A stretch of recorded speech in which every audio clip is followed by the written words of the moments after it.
Hey guys, this is Benjamin Von Wong, Montreal-based photographer. I'm here today to present to you DIY photography ring flash. We will be comparing it with the A&B ring flash as well as the Coco rip-off ring flash. To do the comparison, we have the Nikon D700 as well as an SP900 flash. Hope you enjoy.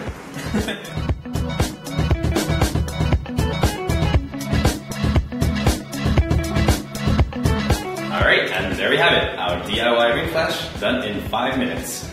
Now, everything looks great, it seems to be reasonably solid, and the only thing that came up was that the SP900 doesn't quite fit inside, so we have downgraded to the SP800, which slides straight in.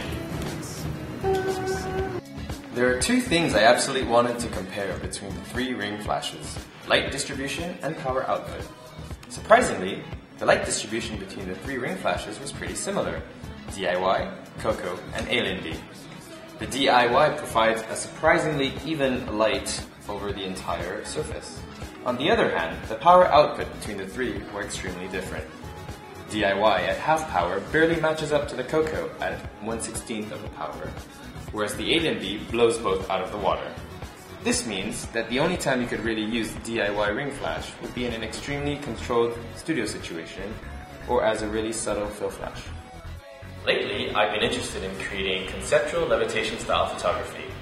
Now there are multiple ways to do this. In this particular situation, I will be lying horizontally on the ground and inverting the shot to give the impression that gravity is actually going sideways. Now, the ring flash in these type of situations is actually perfect because it provides an on-axis fill light that's very soft and that will reduce the shadows on the ground.